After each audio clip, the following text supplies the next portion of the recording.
ಶತ್ರುಭಾಷಾ अच्छा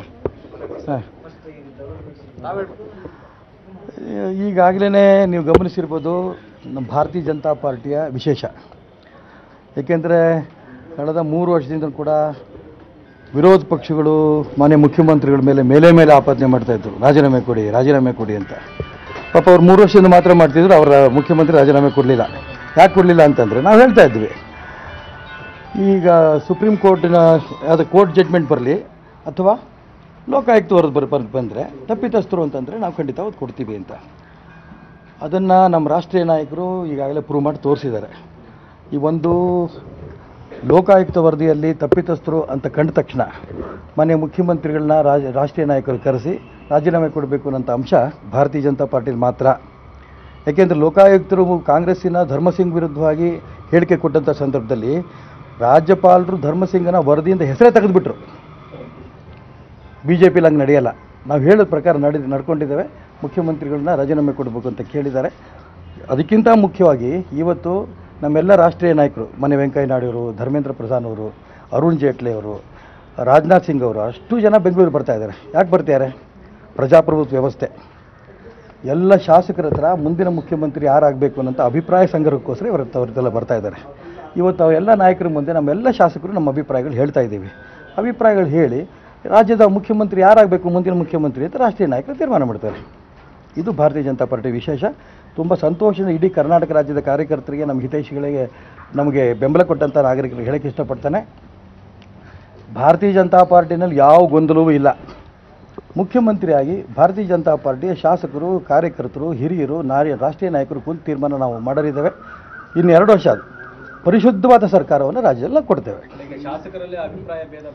ಯಾಕೆ ಬರುತ್ತೆ ಇಬ್ಬರು ಹೇಳಿದ್ರೆ 3 ಜನದಲ್ಲಿ ಇಬ್ಬರು ಹೇಳಿದ್ರೆ ನಾವು ರಾಷ್ಟ್ರೀಯ ನಾಯಕರು ಏನು ಮಾಡೋದು ಗೊತ್ತಿರುತ್ತೆ ಮೂರಲ್ಲಿ 3 ಜನದಲ್ಲಿ 3 ಅಭಿಪ್ರಾಯ ಬರ್ಬೋದು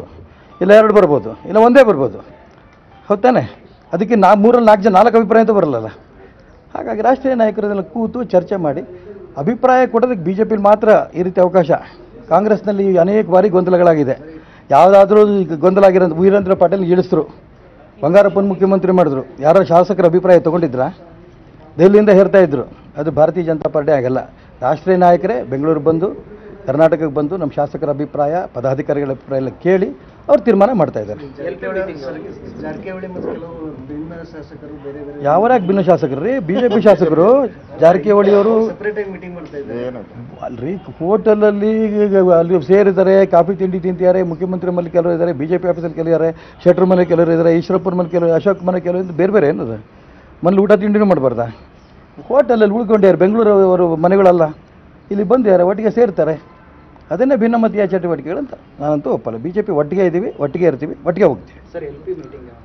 ಇವತ್ತು ಮಧ್ಯಾಹ್ನ ಅಶೋಕ್ ಹೋಟ್ಲು ಮಧ್ಯಾಹ್ನ ಸೇರ್ತಾ ಇದ್ದೀವಿ 100% there is no question arise because Bharatiya Janata Party now we are unite.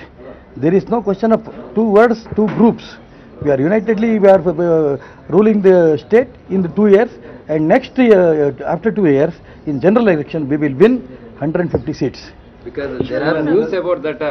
yourself and Jagdish Shetterji and Ashok ji and several others are trying to get the you see how we are huh? Like this we are get in any party 3% are here also you are on CM right la mukhyamantri nimmi besru bari ಮುಂದೂಡಿದೆ 3 CMs we will become anybody will become CM all are CM if anybody become anything all are state presidents we will organize the party in the state together and also govern the state together sir ಉಪಮುಖ್ಯಮಂತ್ರಿ ಏನು ಸೃಷ್ಟಿ ಆಗ್ತದೆ ರಾಷ್ಟ್ರೀಯ ನಾಯಕರು ಏನು ತೀರ್ಮಾನ ಮಾಡ್ತಾರೆ ಅವ್ರ ಮೇಲೆ ಬಿಟ್ಟಿದ್ದು ಉಪಮುಖ್ಯಮಂತ್ರಿ ಏನು ಮಾಡ್ತಾರೆ ಕ್ಯಾಬಿನೆಟ್ ಯಾರಿಗೆ ಕೊಡ್ತಾರೆ ನಾನು ಹೆಂಗೆ ಹೇಳಿ ईश्वरप्पा साहब ये बताइए कि अभी रेड्डी ब्रदर्स को लेकर क्या फैसला है पार्टी का क्योंकि उनका भी नाम उतना ही उनकी भी जिम्मेदारी उतनी है माइनिंग स्कैम में तो क्या आदेश दे रहे हैं उन्हें क्या वो भी इस्तीफा देना चाहेंगे नहीं CM रिजाइन करने के बाद वो सभी